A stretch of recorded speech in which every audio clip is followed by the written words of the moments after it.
Good evening. Now, that's the sort of music to put you in, well, a good mood. It's an optimistic sound, isn't it? Yes, it is. And there's the sound of the man we've been waiting for, Andrew McLaren. Thank you, Bruce. What a pleasure to work with you. I'm Philip Brady tonight. Yes. I'm sitting in his chair. I've even put on some of his clothes just to make... I'm sort of a method announcer. You've heard of method actors, haven't you? I know. And I think there's a little makeup there, too. Well, Phil, of course, is always been very close to the mascara bottle. Oh, very much so. Much of his life. And a little on the rouge. He likes the coaty blossom red, doesn't he? Anyway, of all the men that have worked on radio and television over the years, Philip Brady would never have taken 2 nights off in the space of 20, 30 years. But this has happened. He's not at all well, and again tonight is recuperating at home. So thank you for filling in, Andrew. That's a pleasure. And seriously, thoughts to you, Phil. I have a feeling you'll be listening, and hopefully you're back here behind this very microphone I'm speaking into tomorrow night at this time. But what a pleasure, as I say, to be here, Bruce, on this... what is it? What date is it, for heaven's sake? Oh, just a moment. I'm sorry about that. Hold on. As there is no paper delivered here. The day's nearly over, and I'm just coming to terms with the fact that it's December the 22nd. That's it. 3 more days. You've done all your Christmas shopping, of course. Very much so. You've bought lots of things, haven't you? Yes. You spoiled Jill, I believe, too much with presents. I overdo it. I believe the rubies and the pearls and all those, and the rare perfumes. Oh, the aftershave just it flows like a volume. I can't stop it. But that's me. Christmas is very important to me. I know that. How much? I know it's. No, I'm not going to tell you how much I'm spending on it. I know that's probably going a little too far, but I'd like to know. Give us some sort of ballpark. Is it over 10 grand again this year? £4.19 and 6. I've yet to convert that to the currency of today. Well, you still have a large collection of pound notes from old pays, don't you? Oh, yes, very much so. I believe in the little brown envelopes, too, from 3XY. With rubber bands. That's right. There was a guy I worked with at 3GL. I've told the story before on air, but it just used to amaze all of us. True story. This is when you weren't paid cash, and there was a safe in the back office at 3GL, and you came down on a Thursday morning and you were issued with a pay packet with your whatever it was from the safe.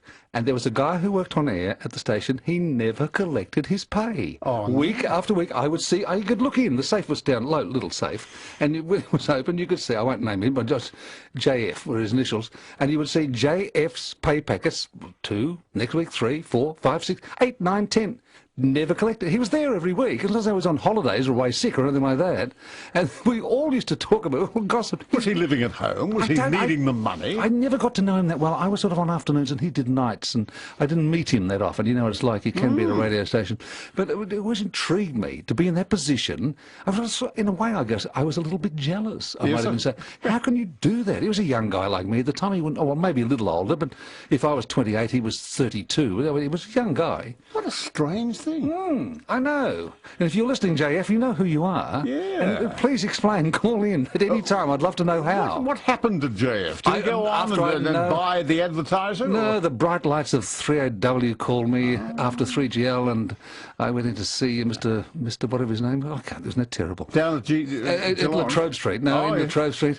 And he said, would you like to become a star, Andrew? We'll come up the road from Geelong, up the Princess Highway, and we'll make you a star here in La Trobe Street. So I signed on, and I lost track of JF. And you probably said, yes, I will come up if you put my money in elastic bands and keep it on the lower floor. And let all the staff see it. Yes. Come Thursday. Especially that Punstad in Geelong. Oh, that's terrible. My was it a cousin? Yes, pardon me. He gets paid, which must be very awkward, monthly. He was telling, he's retired now, come to think of it, but for most of his working life, for this particular corporation he worked at, monthly pays. Now, budgeting must be an absolute, a hell of a thing to do. Well, I remember when we went from weekly to fortnightly here. That's right, yes. And you'd have to think to yourself, now, housekeeping and loins of lamb and children's education and rent and what am I going to do? That's with 2 weekly Yeah, but imagine intervals. A month. A month. You only got paid 12 times a year. I couldn't cope with that. I don't think I could. Even thinking about it stresses me. I'm dying to go to a commercial break to find out the bloke at GL. Christmas. Ian reads Vendor Advocacy Australia. I thought I was going to do it. I'll do it. Pardon me, Ian. Ian reads Vendor Advocacy Australia. But that's right. Even the way you said advocacy, with a curl of the tongue there, is a very clever mode of operation. Thank you very much for that, Bruce. Oh, it's a pleasure. 16 past 10. It is Nightline. The strange voice you're hearing, Andrew McLaren for Phil Brady, who was a little bit on the unwell side this evening. Hopefully back shortly. I certainly hope so, Phil. All the very best to you. And as we plough through the night, we've got lots of Bataki mini easy cut hams to give away. Don't miss out this Christmas. Get your Bataki today. And $50 pancake vouchers from the Pancake Parlour. Yummy. Now, listen, we'll go to Chris, Andrew. Hello, Chris at Broadmeadows. Hello, Andrew. Andrew, I'd like to ask you this, and particularly Bruce. Andrew, you took on a show overnight after Keith McGowan retired and subsequently passed on. And continually I walk in my lounge room and I look at my table where all the photos are of Alan Pearsall, Keith McGowan, the Could Have Been Champions, Bruce and Phil and Paul Cronin, Neil Mitchell and all that. And I say to myself, I don't believe at any time I've been victim or been harshly done by. I've been asked not to get involved in the Australian overnight program Monday to Friday.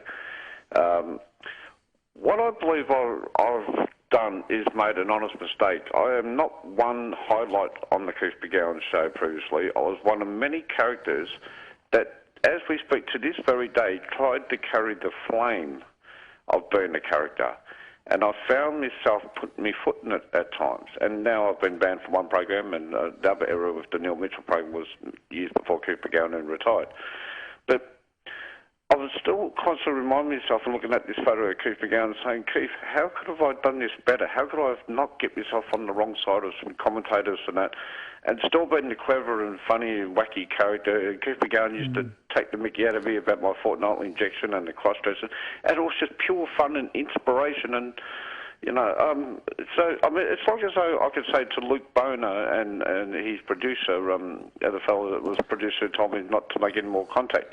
Well, that I'm genuinely sorry if I messed up, but I was a character for 20 years. Well, look, Chris, this can go on, and I'm sorry if you're not part of the program anymore, but I don't know the answer. The answer, my Chris, is blowing in the wind. It is. It's very much the answer is blowing in the wind. And really, Chris, it's a matter of changing times. It is, and who knows, you may be the darling of overnight during the week come next year. All the best anyway for Christmas and New Year. And look at these two announcers here on sharing a Laminex table as we speak. One-time flavours of the month. Oh, now shunted to the studio at 7BU Burnie. It was a Laminex top on it, like taken from a.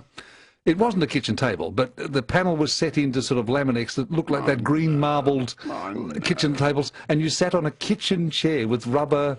Yes, rubber legs. Yeah, rubber tips on the legs. Yes. And over the years, the rubber had worn away, of course, and all the marks in the lino floor. Oh my goodness, it was basic stuff. And then so had the seat, which had a big bulging black piece of sponge hanging out where cheeks have exposed themselves. Oh, the glamour of radio, especially regional radio, eh? And working at 3UZ in those very early days, the pong of the cigarette smoke. Oh, yes. The brimming ashtrays in every studio. In every studio. And announcers would leave without emptying the ashtray That's out. right. So by the end of the day, in an enclosed space, I mean, the studios were pretty small, it would absolutely reek. And I'm guilty because I used to smoke in a studio, but I did empty the ashtray out. That's right. Well, you see, walking into the studio, the auditorium at UZ, there was the pong of the smoke from McMahon's auditions, the radio audition. That's right. It was conducted weekly, wasn't it? That's right. Who was at the piano? Shirley Ratford. That's right. Who had to play accompaniment to some of the worst singers in the world. That's right. And managed to make them sound better. She did, indeed. She was excellent. And lucky if you get 1 or 3 gongs. Oh, yes, 3 gongs was you're a star, weren't you? Well, you got a prize and like $10 or something right. like that, yeah? I remember, right. Yes. Thank you. Noel, good evening. Good evening, Bruce and Andrew. How are you? Good, thank you, Noel. Good on you, Noel. Good, Andrew and Bruce. Sorry to hear that my mate's not too good. Yes, good on you. But I felt like ringing up tonight, Bruce, and I wanted to call you both tonight to thank you for the friends I've met through Nightline. I'd like to take this opportunity to wish them all a Merry Christmas and Happy New Year. But to you, Bruce and Phil, I couldn't wish to meet such great caring guys like yourselves. Oh, that's lovely, Noel. So to you both and all 3AW Nightline, a Merry Christmas and a happy, healthy New Year. Oh, you're very sweet. Thank you so much. And, and to you, a wonderful Christmas with your new grandchild. I think you're going to have a lovely time. Bruce. All right, Noel? All my what was I saying? My caring for Phil, and I hope he gives his big dog a big hug from us. Well, good on you, mate. That's very, very sweet. Thank you very much, Noel. Thank you, Bruce. Thanks, Andrew. All right. Pleasure, Noel. All right. Cameron is there. Andrew, good evening. Oh, hello, boss, and hello, Uncle Andy, filling in for the Philsters. Thank you, Cameron. Nice to hear your voice always. Yes, and hello, Kieran, who I think he was the fellow on the Periscope. Was he Boss? Oh, last night, yes, you're right. I read his profile, Kieran from Nova FM. Yes, that's right. Yep. Now, I gave you 1,000 hearts, but I thought it was your account, Boss. But Kieran's got 1,000 hearts now. Right. On Periscope.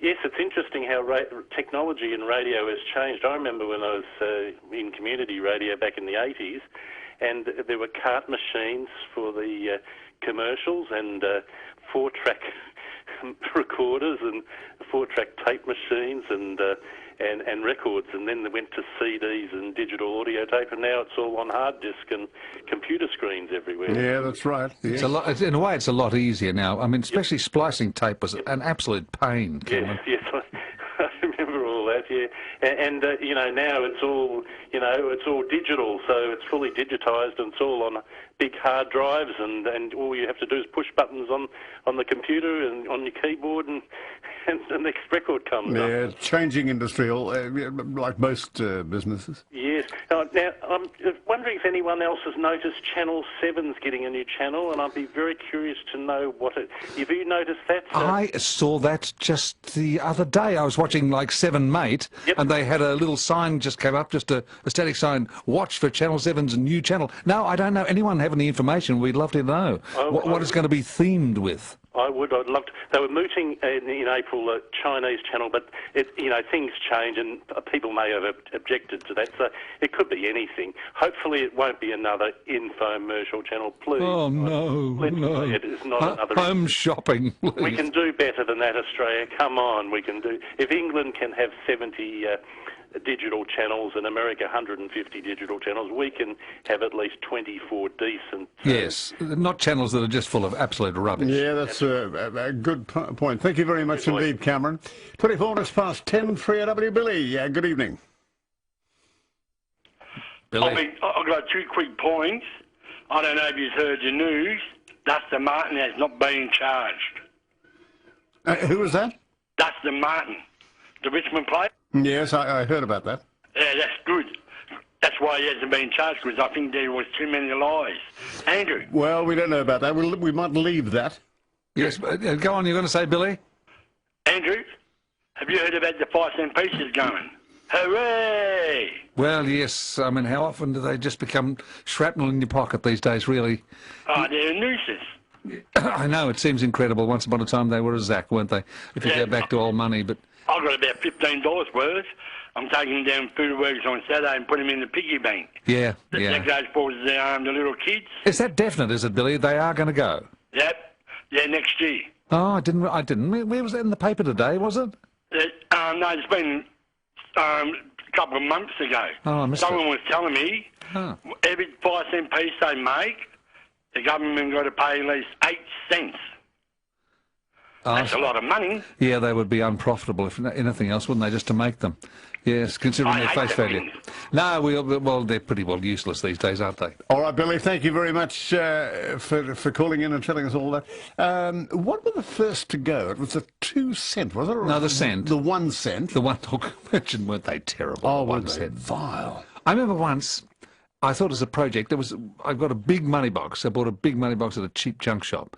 I mean, tall. It was like, in the old measurements, like 12 inches high and about 8 inches across. And I filled it with 1 and 2 cent coins. And I thought, gee, this will be interesting to take them out and measure them. I got all these little plastic money bags from the bank. Yeah. And spent laborious hours putting them into the bags. It came up to about $120. You're lucky I thought it was going to be $10. No, it was more than that. But I was so I always thought, oh, it must be a grand here. You know, nothing like it. But that must have been the idea of piggy banks as kids when we were that age. Yes. Fill it, and as heavy as it is, oh, look, you're doing very, very well, until you go to the bank and count it. Well, when you're a kid, it's okay. I was an adult when I did this. Oh, that's a problem. Yes, and I looked a right git standing in the bank with all my little plastic bags full of 2 cents and 1 cent. In that room in Geelong. Oh, no, yes, up there night after night, just lonely. Oh, dreadful. And looking for love in all the wrong places, who too. was on air? Who was there down there? Oh, June Taylor. June? Was there. Me. David Coburn was there, too. He'd been at 3DB for years, but gone to jail. And, of course, Reg Gray had been the manager since 1935. Yes, Reg Gray. And he was still the manager when I was there in the late 70s. Yes, yes. It was quite a dear place. June, what was it? June, I said Taylor, and I don't know if that's right now. The last of those women's announcers. That's right, of the era of the Martha Gardners and all that, and the Minnie Lums. Yes. And June went for, 30 years there, I think. Incredible. Yes, did the morning women's session. Marvellous. And had guests in talking about what's on in Geelong and all that. Yes. And what a new paint shop has opened, and tell us all about it. It was all that. Wonderful. I think Bill Ackfield was down there. He was, that's right. Actually, I worked there with his son, was working there at that time. Peter Ackfield. Yes. Oh. He had just broken into the radio industry. That time, it was sadly at that time that his father was killed. The news came through while he was at the studios. Great tragedy. Yeah. I was a great fan of Bill Ackfield, a great hero of mine. Yes, he was too. Wonderful, a beautiful, rich voice and a lovely, rich sense of humour with it too. Lovely sense of humour. And with that very strange but very talented Jackie Clancy he worked with. A wonderful duo. And did you ever see Jackie Clancy's house? It had all like barbed wire around the top of the fence. And he lived in like a compound. Yeah. It was quite strange. Amazing. Yeah, I never went in the house, but it was pointed out to me. I remember I went to Tiki and John's Theatre Restaurant in the city one night. I was at 3XY at the time, doing morning women's, as we used to call it. And I felt this tugging at my pants while the night was performing. Jill was getting a little frisky. A bit on the frisky side. It was in total darkness. And I felt this pulling. And there on the floor was Jackie Clancy. On the floor? Yeah, on the floor. He said, I'd like to work with you, Bruce. Why don't we go back to the station and we'll do an audition? We could do some work together. Really? Yeah, you could punch me. Punch me now, Bruce. No, I said, I'm not going to. And you get off your hind legs.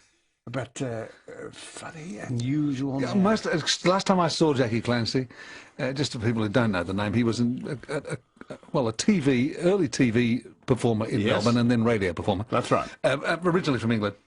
Last time I saw him was outside the Palais Theatre in St Kilda, and he was being held aloft on the shoulders of the Nomads bikie gang. Oh, no. Yes, I'm not kidding. And he was singing some song as they walked him across the Lower Esplanade there in St Kilda. It was like a Friday night at about 8 o'clock. I have no idea what it was all about. No. But there are lots of these nomads there with their choppers. Yes. And there was Jackie Clancy with his long hair, 20, 30 years older than any of them. Yes. Sitting up there, but perfectly at ease. That's right. Not worried at all that, gee, what could happen here? Well, that's right. They probably loved him. I'm sure, yes. Yeah. Interesting story. Is it Aaron at Heidelberg Heights now? Andrew, Aaron? Hi. Have you seen the Boulevard Christmas lights in Ivanhoe? Yes, I have, Aaron. Absolutely beautiful, yes. Yeah, because I saw them tonight. They were pretty cool. That's lovely. Yeah, great. Yeah, the only thing that sort of puts me off a bit about this, Aaron, the traffic to see them now is just incredible, and they've got the street or the boulevard closed off, haven't they? Or you can only so many cars going at one time or something. Yes, that's right. Is that right? Yeah. Yeah. Well, that's good, Aaron. Have you got lots of Christmas lights at home for yourself? No, not really. We don't really put lights up. Oh, that's good. Well, it'll still be a good Christmas. You have a lovely Christmas, Aaron, and thank you for your call. Okay. Thanks, Aaron. Good night. Gerard at McLeod, are you there, Gerard? Yes, hi, Bruce. Hi, Andrew. Gerard. just driving home, went to see Georgie Girl with my daughter Sienna. Yes? Absolutely fantastic. Oh, great.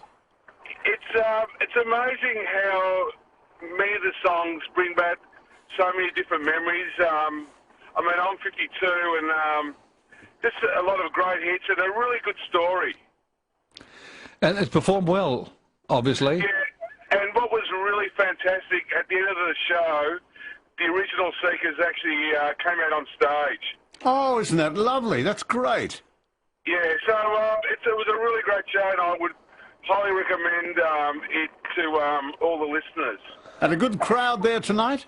Oh, yeah, absolutely packed. And can I just say, the crowd were really nice and friendly, and a couple of people, you know, I had a bit of a talk to John Michael Housen and so on.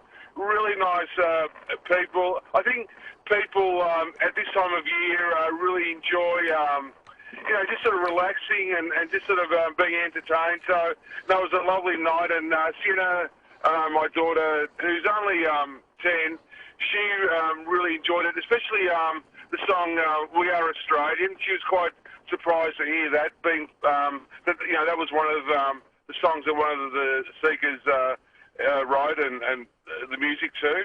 Yes, yes, so she perhaps wasn't aware of it. Oh, good to get a good review. I think from what I've read in the papers, it's going to do so well. Jared, thank you very much for your call. Mind you, I mean, the crowd at a musical devoted to the Seekers isn't sort of going to be a druggy slasher crowd, is it? It's not really going to be like a dance party down in Docklands or anything, is it? Jared, are you still there? Gone, has he? Okay, thank you very much for calling there tonight and letting us know. Yes, I was wondering how the Seekers would go, but I think that'll be a wonderful... Yes, interesting to know how I don't know, but how the bookings, that sort of all boils down to, doesn't it? Pretty much over Christmas, because there's nothing else to do, No, is there? and very family-friendly musical too. Very much so, yeah. Yeah, that's right. Yes, huge when you think of the years that they spanned. Well, actually, no, I'm not so sure. They really broke up, to my mind, a little early. I've always thought that. They had their first hit, I'll Never Find Another You, in 64. Yeah, right? yes. They had made records here in Melbourne before, but the first, you know, significant hit, 64, recorded at Abbey Road. As far as I know, they broke up in 68, 69 would be the latest, wouldn't it? I'm not sure. I'm not a Seekers expert. And I think they could have, you know, probably squeezed a few more years out of their fame. I think you're probably right. I've got a feeling they wanted to go their own direction. This does happen, doesn't it? Yes. You know, I know you and Phil, as much devoted to each other as you are. Yes. He's wanted to go into ballet for years. Yes. And audition and time. I said, no, you do it yourself if you want to. And he said, well, the tutu is there if you need to, to tutu. I said, well, thank you, but I'll go my own way. And there was always that there was sort of that undercurrent with the At guy and Judith Durham.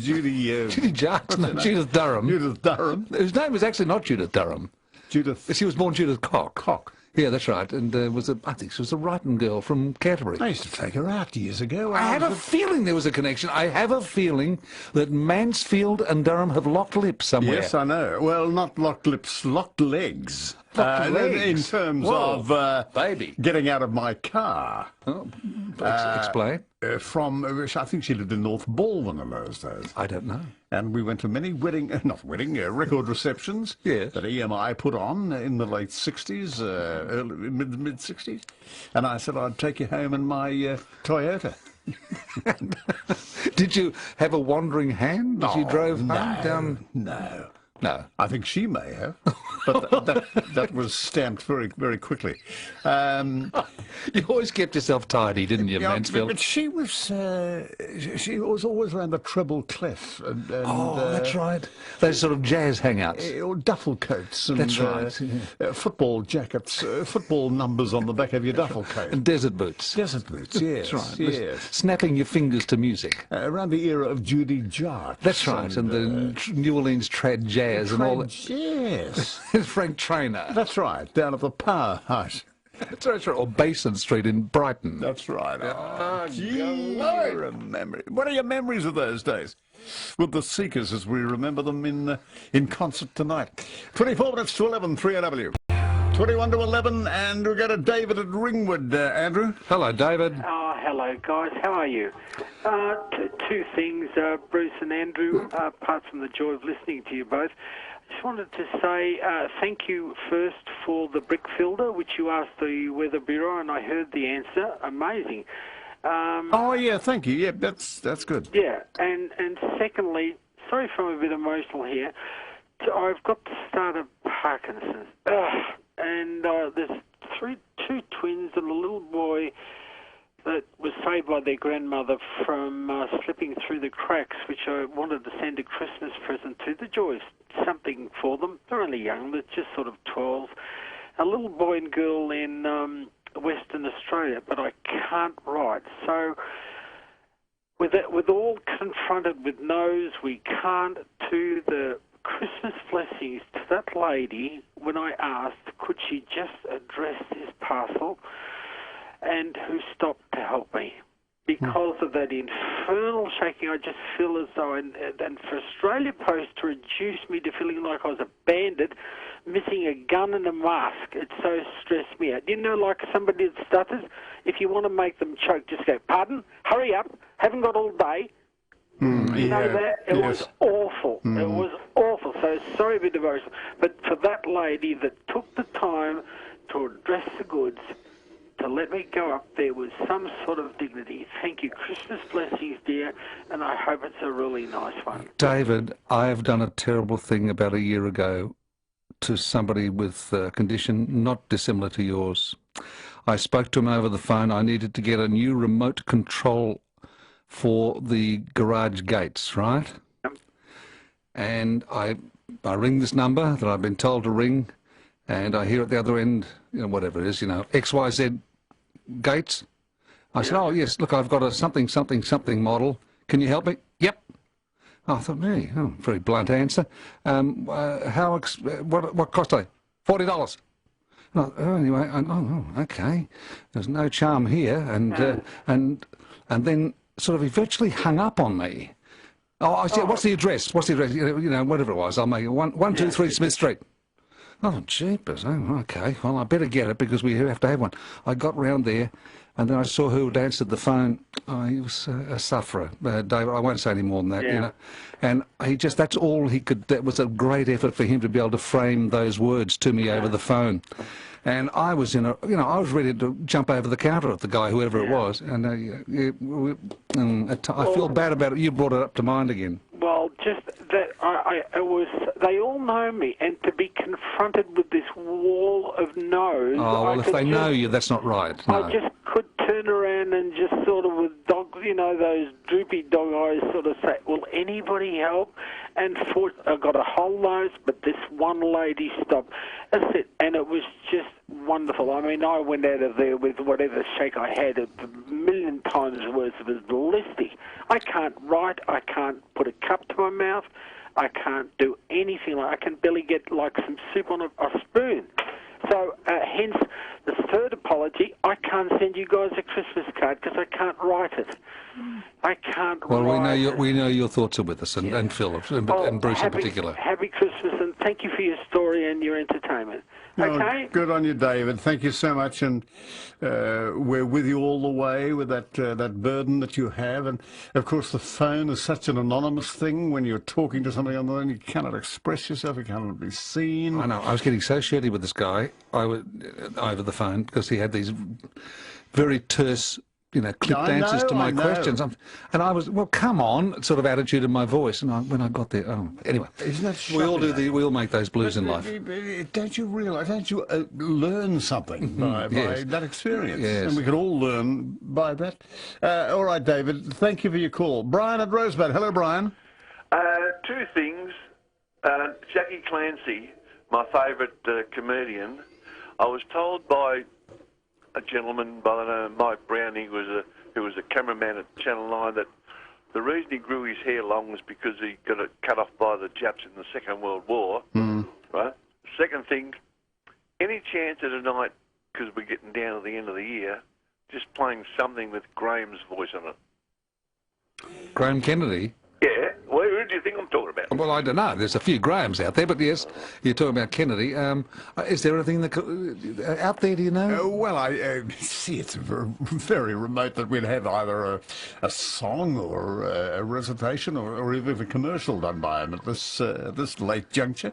I'll search around, Brian, try and find something and play it. Yeah. We might have something on the archives here. Yeah, there could be.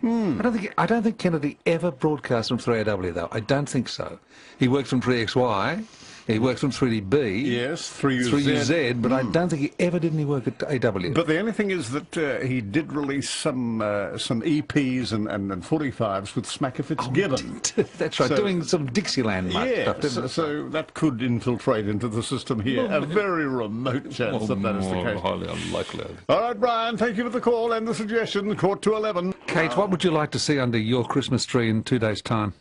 Oh, I've already received my present from my husband. Oh. He gave me a Thermomix, which is basically a fancy blender, but it's amazing. Oh, he's a wonder. They're very popular, those things, aren't they? But why did he give it to you before Christmas? Oh, I think it was unintentional. It was delivered while I happened to be home, and he wasn't. But I'll tell you what, the look on my face when he walked through the door, I think it made up for it, because I couldn't believe my eyes. It was really sweet of him. Good on you. That's nice. Yeah, and I have to say, tomorrow's Lookout is switched on, and we actually go through all the Christmas telly on the box. And have a great Christmas, guys. It's been such a pleasure to speak with you all this year. Oh, that's lovely. And a big shout-out to my loyal fans, my auntie and my mother-in-law, who always listen. We gave them a call the other night. Oh, yes, you did. You did call my mother, and her operation went well. But that was 48 hours ago. And maybe you'll give them Thermomixes for their Christmas, Kate. I don't think so. Oh, They're all right. Well, expensive. I think they'll be getting something a little bit less exotic. An old egg beater, from the $2 shop. Maybe some things that I've made in the Thermomix. Who knows? Oh, that's nice. Yeah, good. Kate, if we don't speak, compliments of the season. Thank you for the year, and we'll look forward to the new year. Merry Christmas, guys. Thanks, Kate. Good night. Lawrence at Frankston. Andrew? Hello, Larice. Hello, Brucey boy. Oh, Lois, yes. Good evening. G'day, my friend. How are you? Yeah, good, Lois, thank you. Hello. I forgot your name. Andrew? Doesn't matter. Andrew's close enough. Andrew. Yeah. Filling in for Phil Brady. I've got a name for you, but I won't say it over. Oh, go on, you say it. Come on. Andy. Ooh. I like it. It sits well on me, I think. Now, don't hang me up. I want to just say I hope Phil's be a lot better. He's been worried about me when I was sick, so I'm turning it back around. And Phil, come on, you get better for all of us. Brucey boy needs you there. Yeah, that's right.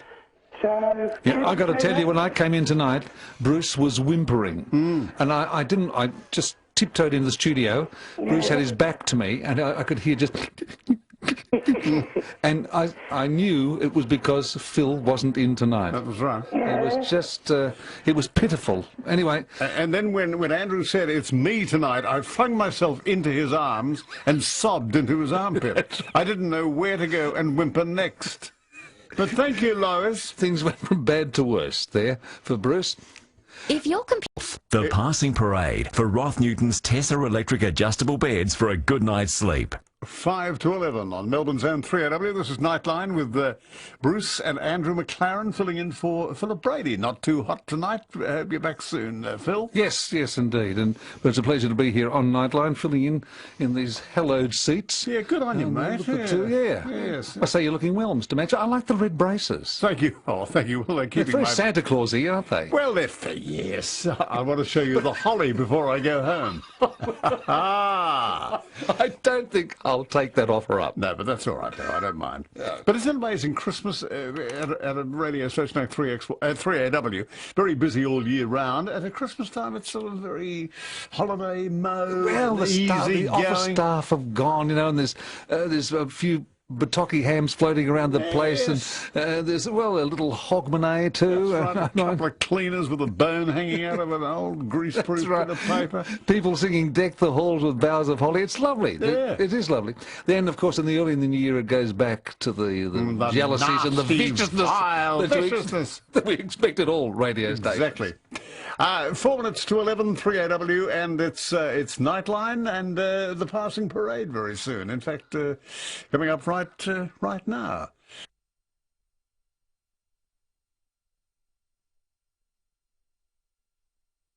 No.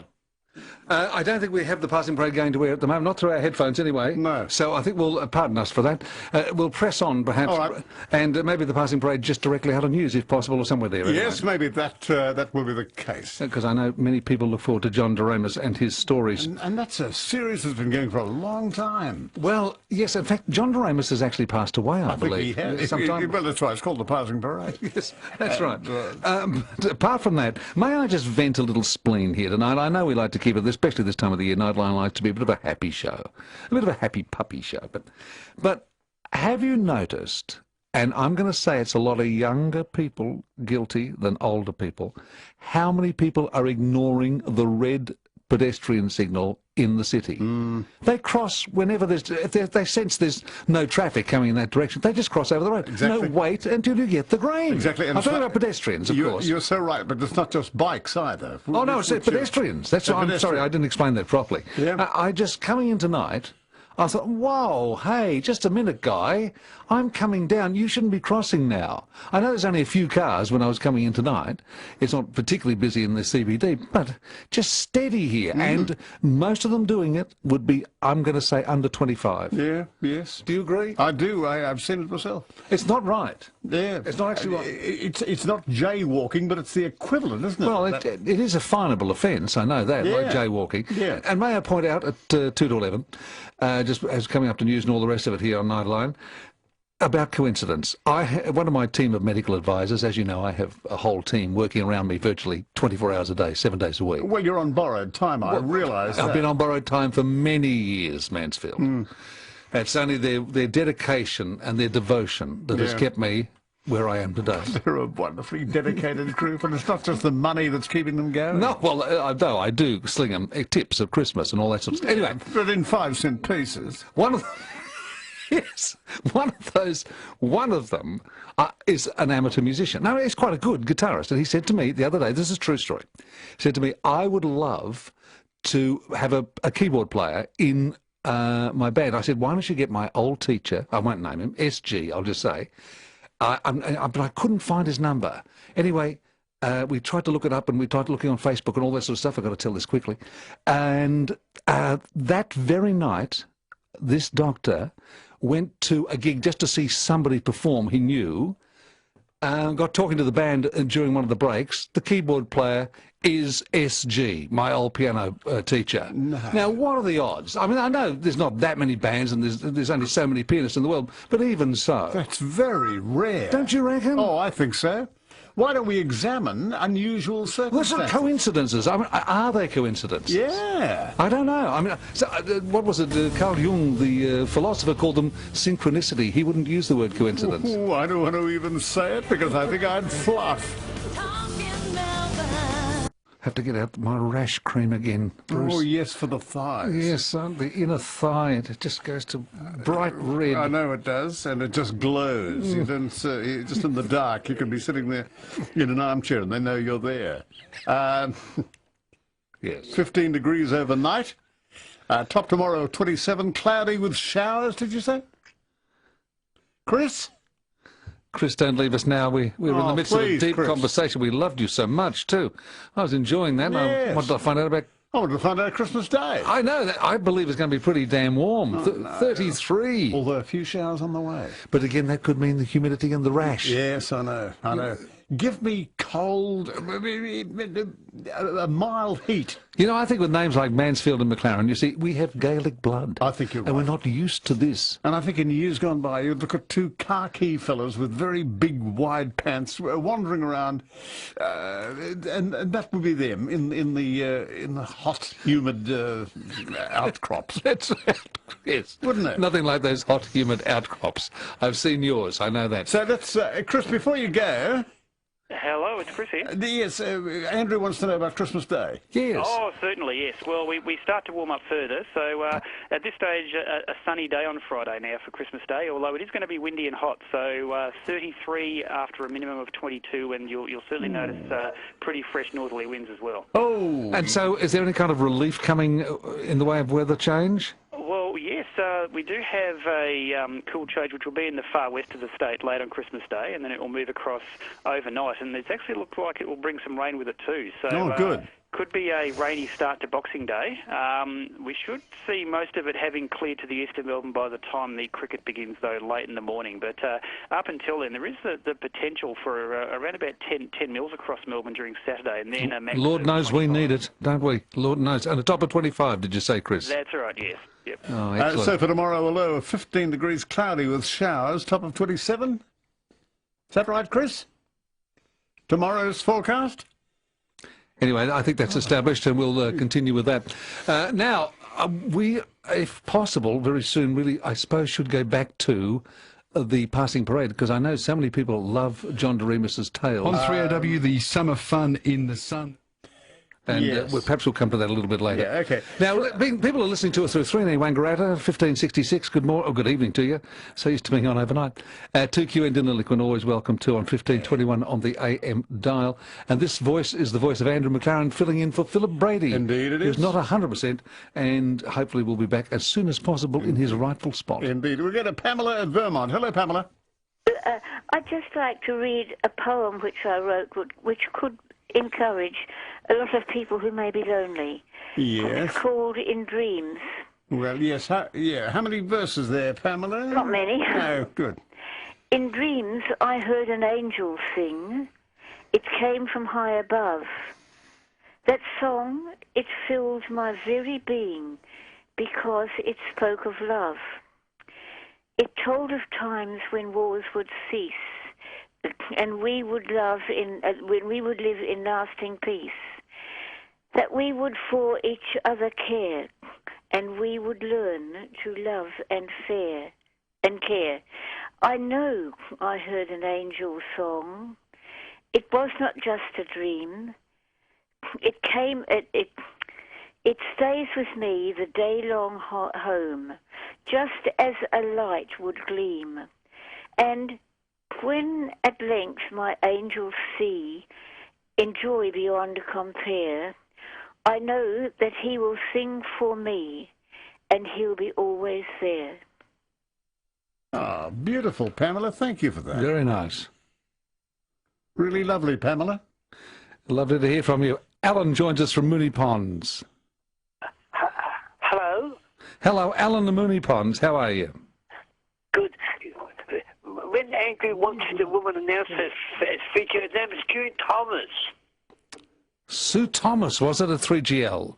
Yeah, June Thomas, yeah. June Thomas, yes. That's right, it was June Thomas. Thank you, Alan. Obviously, you remember listening to her yourself. Can I ask you another question? Yeah, go on. In the, who plays your commercials on your show? Who plays the commercials? Because I want to know, because they've been advertised in Harvey Norman to close at 9 o'clock tonight. They've been doing that at about 11:15. Oh, yes, it may have been wrongly scheduled. That does happen sometimes, yes. They've done it a fair few times lately. Yes, I know it's the scheduling department that those things can happen, especially with sales that end at a particular time of the day. And you find there's been one more ad put in after the end of the offer or something like that. That's right. Okay. Sorry about that. Alan, thank you. Jeff at Tullamarine, good evening.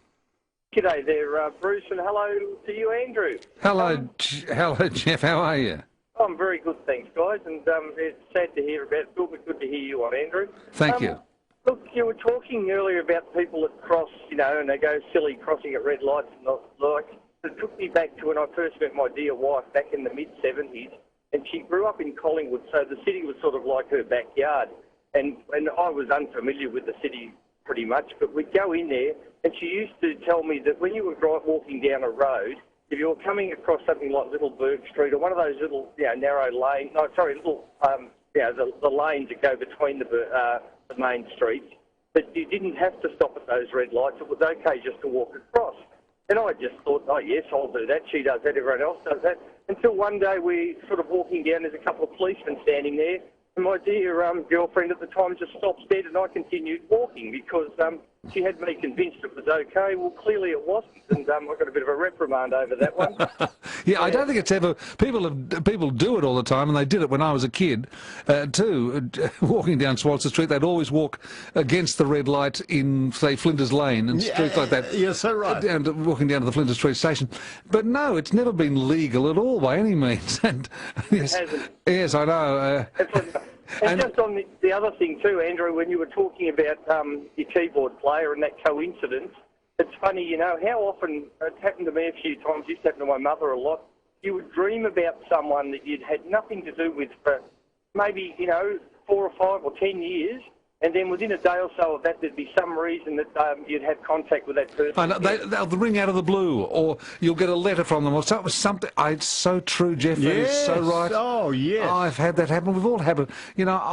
There's some force out there, I'm serious here, that I believe plays a lot more in our destinies and our lives than we ever can quite imagine. You can call it whatever you like, but there's too many stories like that in everybody's life of how you think, well, how did that happen? Why did that person's just suddenly appeared in my life? Exactly. And it's often beneficial too. Now, Jeff, good point. All right, Jeff, thank you very much indeed for calling. 11:15, 3AW, back with Mel, John, Scarlett and Liam on Nightline.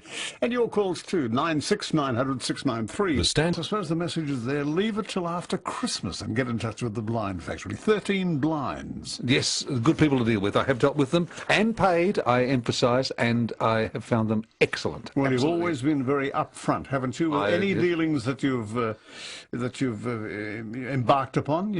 Because Joanne and I cavort of an evening, as you know, in the bedroom before we actually retire. I know. And we were doing it without blinds. Yes. And we had council officers round, we had police round. So I contacted the Blind Factory and problem solved. Yeah, but you see, the amount of people that would have deck chairs out on that lawn, the nature strip, it's night time, it's show time.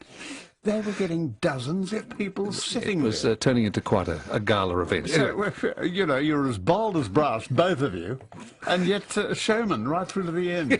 But in the end, we had to bow to, of course, regulations. And the Blind Factory were there for us. That's right, and there were so many people walking across the red light looking at you. That's right. Mel at Bond Beach. Mel, good evening. Yes, good evening. How are you? We're both good, thank you, Mel.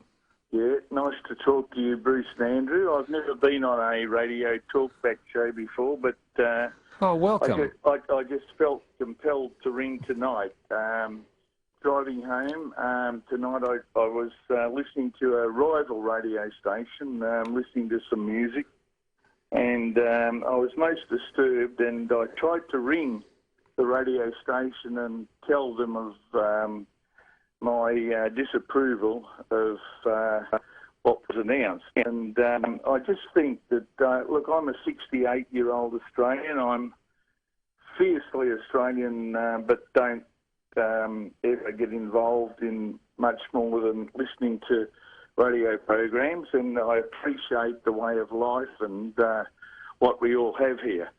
But what really disturbed me tonight was that this particular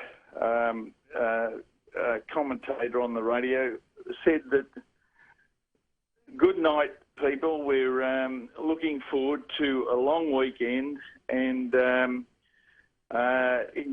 appreciate the forthcoming long weekend. There was no mention of Christmas. There's no mention of anything about what Australians appreciate. And I just think it's a terrible state of affairs where Christmas now, the Friday, Christmas Day, the Saturday, Sunday, is being referred to as a long weekend. It's no longer. It's no longer. It may, to be fair, I don't know who's concerned in saying that, or the station, I don't want to know, Mel, but it may have just been a quick slip of the tongue. He may have been searching quickly for words. We've all done it and omitted to mention Christmas, but at the same time, it's a big omission. Yes, I agree with you. No, it's just that I think that what's going on in Australia at the moment with this trying to be political correct and everything else, we're Australians. We've got a Christian way of life that stems back to 1788 when the country was formed. Maybe we now have to be more multicultural in our outlook, and I think that Australians embrace that beautifully. Yeah. But I think that the people that in the media need to recognise that this is Australia. We need to make sure that we hold our values and we don't succumb to pressures from outside influences. We need to be totally protecting what is Australian, our way of life. And I think that was absolutely demonstrated when the immigrants came from Italy and Europe and Greece and from many other countries after the First and the Second World Wars. Yes. And I really am. I really got incensed. And as I said, Bruce and Andrew, I've never rung a radio station in my life. I'm 68 years old, so the future of Australia, it's not going to affect me so much. But I would hate to see the values that we all have just go down the drain. And, you know, when you get media people saying that enjoy the long weekend instead of saying that we are now coming up to Christmas, the greatest celebratory time of the year. I mean, we worked for 12 months to celebrate the holidays and Christmas. Whether it be Christian or whatever, it's a fact of life. All right, Mel, we must away, but I think Andrew made a very good point that it could have been a slip of the tongue or just as a throwaway remark or have a good long weekend. We'll see you next Monday. It could have been better worded, but all of us on air are guilty of thinking, oh, I should have said that the moment we switched the microphone off. Exactly. Given the benefit of the doubt. John's at Middle Park. Hello, John. Hello, Bruce and Andrew. How nice to hear you tonight and the reminiscing you were doing before. You mentioned Geelong and 3GL and Bill Agfield. Yes. I'm 77, and when I was 11 years old or 10, it must have been in 1948, I was part of a quiz that was held for 3 weeks in a row on 3GL Geelong. It was called the somebody or other Julius Memorial Scholarship.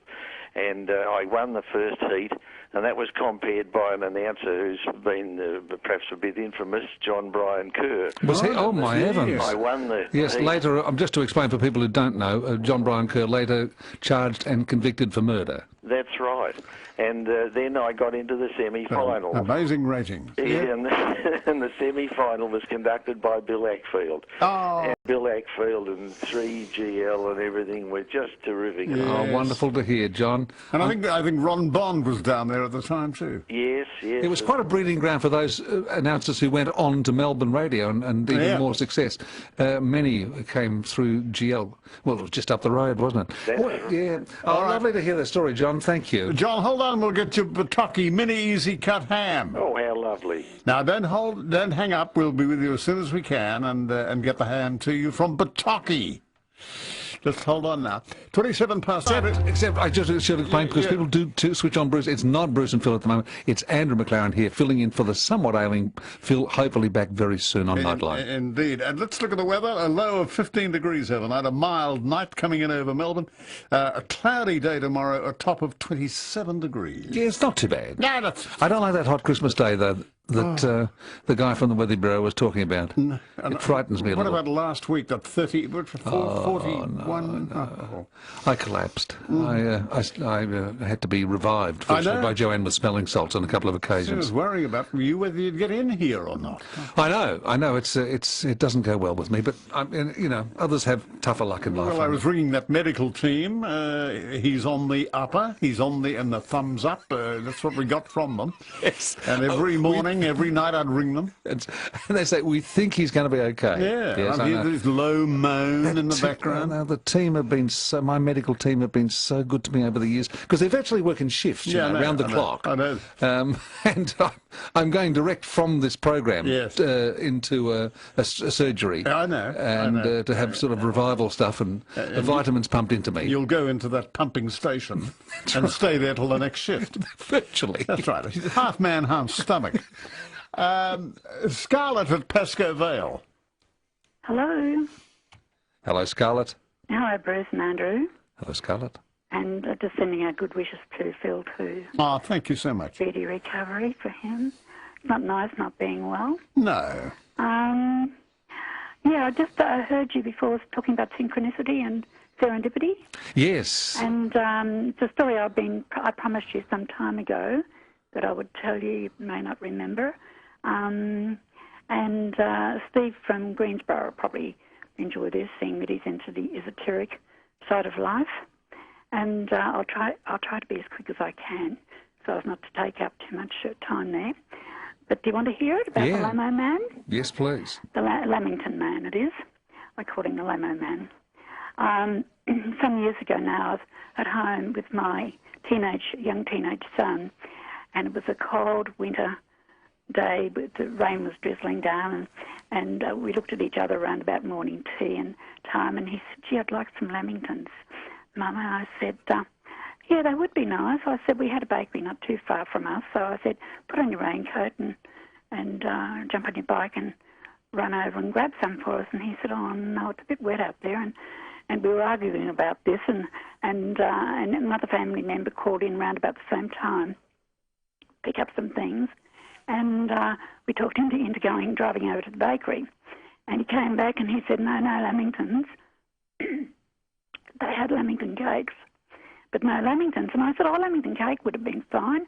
I said, go back and get it for us, and please. And he said, no, I haven't got time. So anyway, he drove off, and we were sitting there frustrated with no Lamingtons to eat. And I said, well, look, never mind. We'll get out the eggs and the flour, and I'm losing my voice here. Just a minute. You are. Just give me a minute.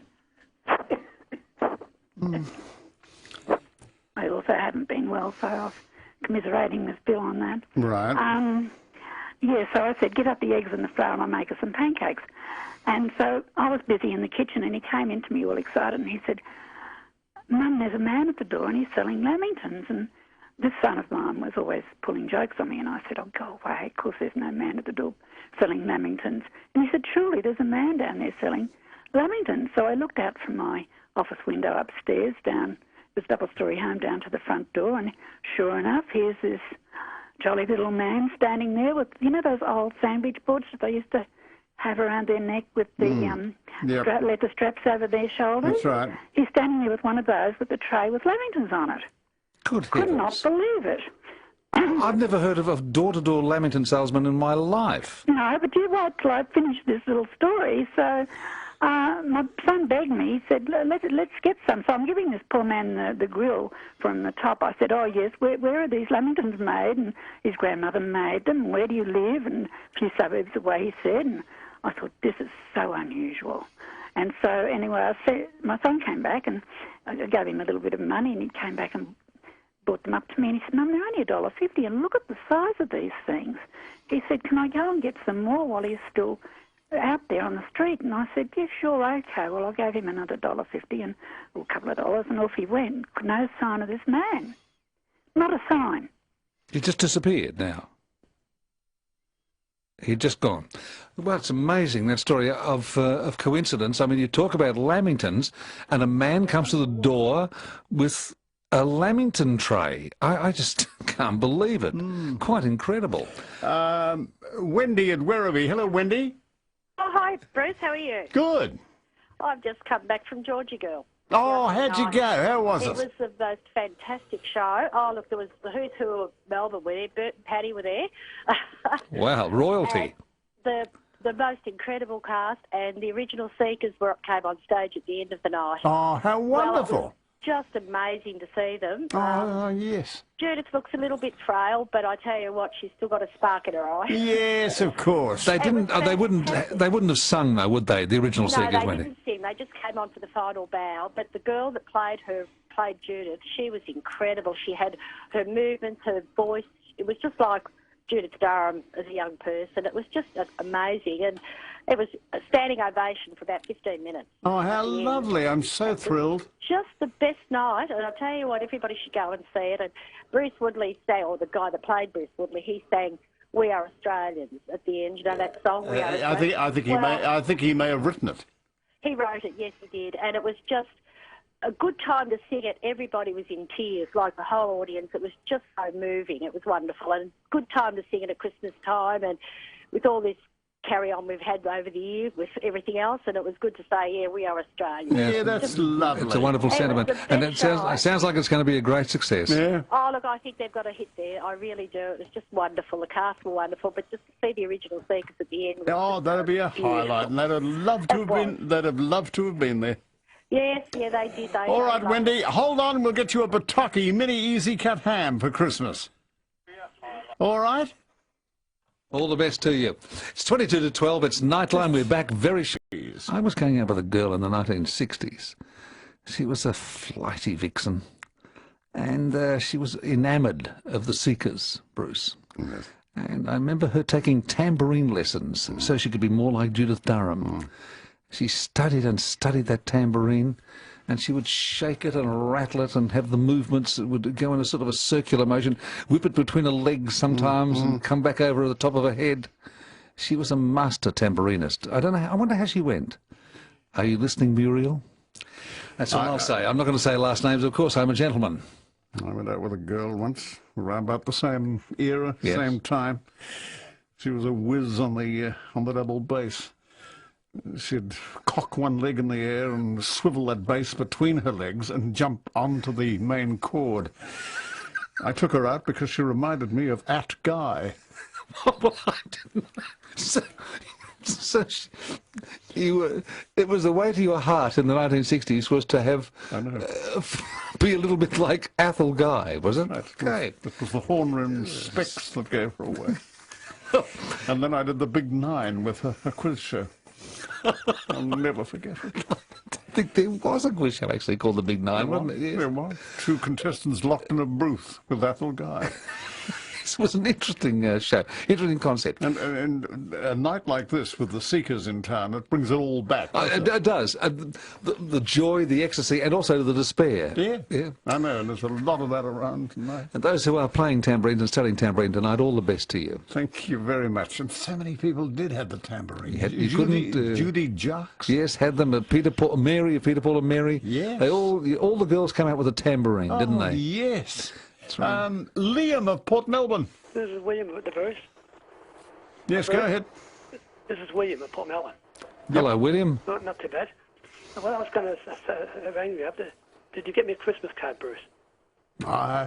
Look, yes, I think we did, yes. I'll tell you one thing. Now, last Monday I was going to work. I caught the 64 tram. Because the 64 tram goes up Dandenong Road. When I got to the destination, got off the tram, here's this girl dancing in the middle of the road.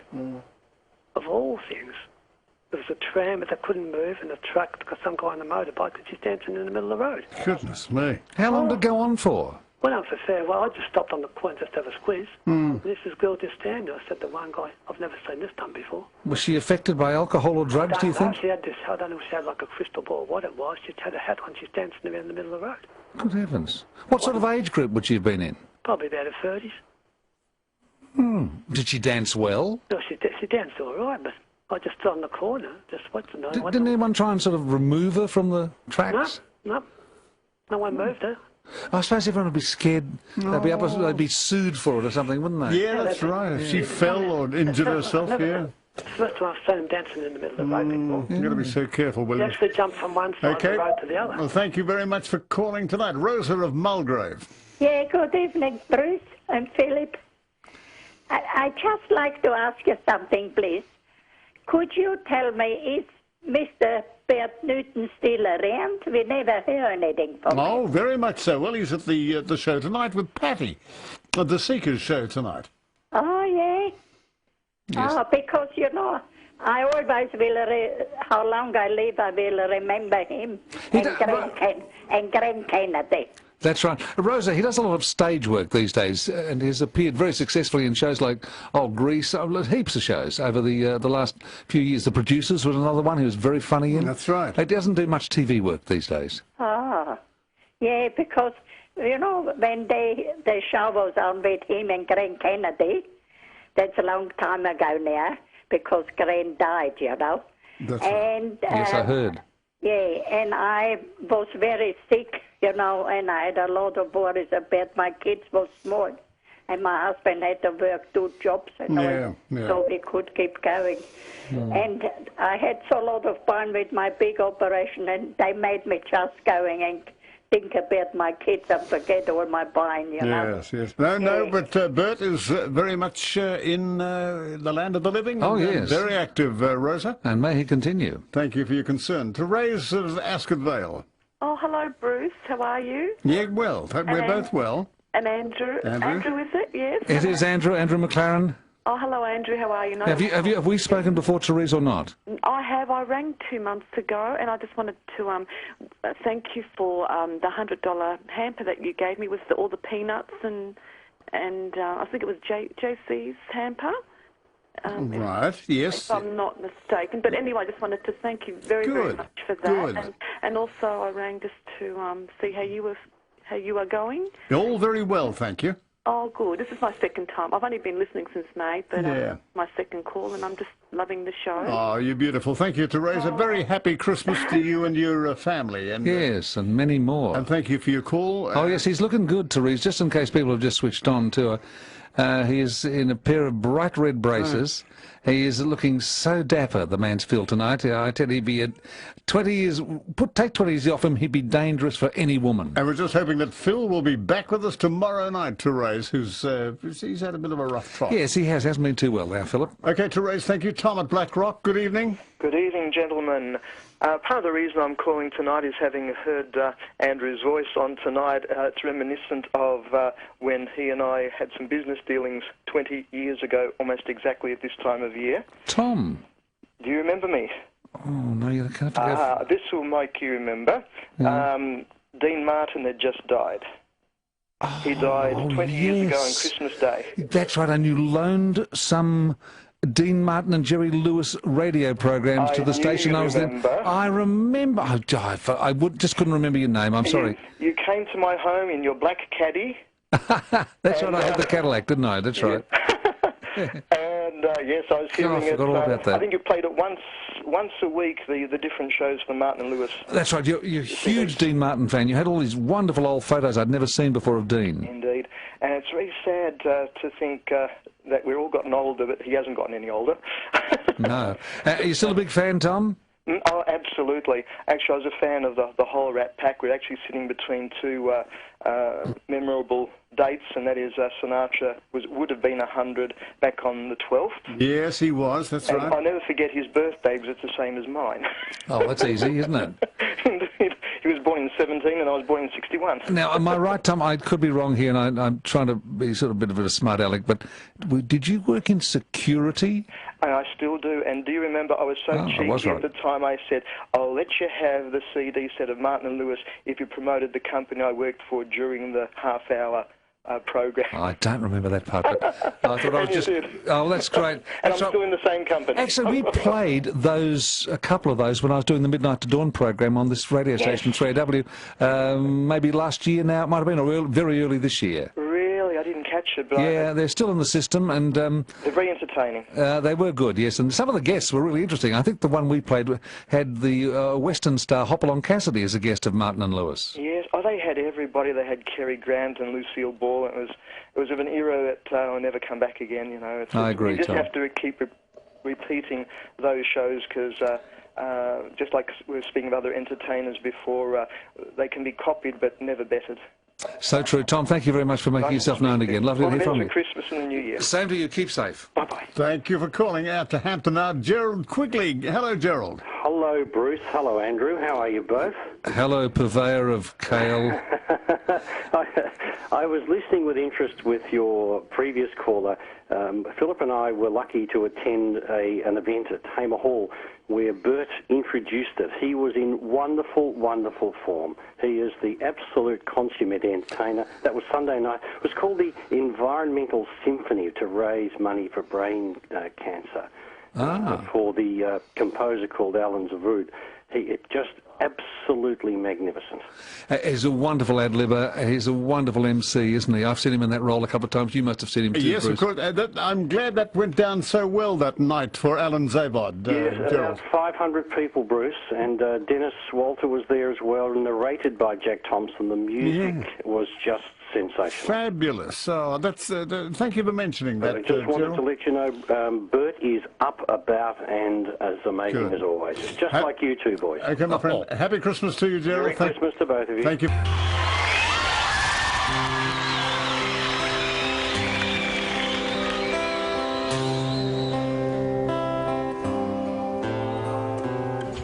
A little tongue-in-cheek, but here goes. The angel on top of the Christmas tree. One particular Christmas season a long time ago, Santa was getting ready for his annual trip. But there were problems everywhere. 4 of his elves got sick. The trainee elves didn't know how to produce the toys as fast as the regular ones. And Santa began to feel the pressure of being behind schedule. Then Mrs. Claus told Santa that her mum was coming to visit. This stressed Santa even more. When he had to harness the reindeer, he found 3 of them were about to give birth, and 2 had jumped the fence and were out, heaven knows where. More stress. Then when he began to load the sleigh, one of the floorboards cracked and the toy bag fell to the ground and scattered the toys all over. So frustrated, Santa went into the house for a cup of coffee and a shot of whiskey. When he went to the cupboard, he discovered the elves had hidden the liquor and there was nothing to drink. In his frustration, he dropped the coffee pot and broke into 100 little pieces all over the kitchen floor. Went to get the broom and found the mice had eaten all the straw it was made from. Just then the doorbell rang and Santa cussed on his way to the door. He opened it and there was a little angel with a big Christmas tree. The angel said very cheerily, "Merry Christmas, Santa. Isn't it a lovely day? I have a beautiful tree for you. Don't you love this lovely tree? Where would you like me to stick it?" And thus began the tradition of the little angel on top of the Christmas tree.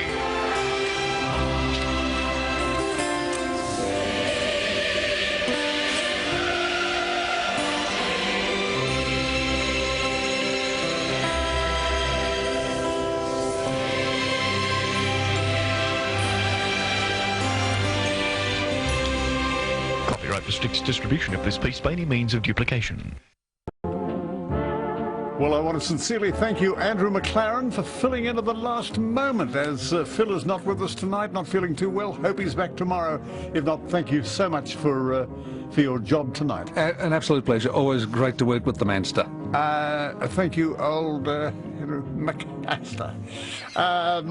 Not very much of a reply there, but no, vile. One of your worst moments in the last 2 hours. This is one of those very embarrassing moments, leaving me nothing. But the sun will come up tomorrow, bet your bottom dollar. And we've got Alan Pearson along, who'll see the sun come up across Australia with Australia Overnight. And many thanks to Kieran too, who has been filling in. It's all a bit of a fill-in around this time of the year, isn't it? It is. It's very much fill in and let's make way for the dust. Let's get out of here. I'm a Mosian, partner. Just a feeling of that in the air. Good night, Samuel, Carter, Amelia and Emily and Charlotte, sweet Ella Grace, little William Oliver and Sophia Grace. I'm Bruce Mansfield. And I'm Andrew McLaren. Indeed you are. And we'll look forward to seeing you in the new year. And if Phil's not too hot, tomorrow night, perhaps. Well, maybe so. Hopefully he is back, though. But it's been, as I say, an absolute pleasure. Red braces. Good on you, old red faces. That's the way she went today.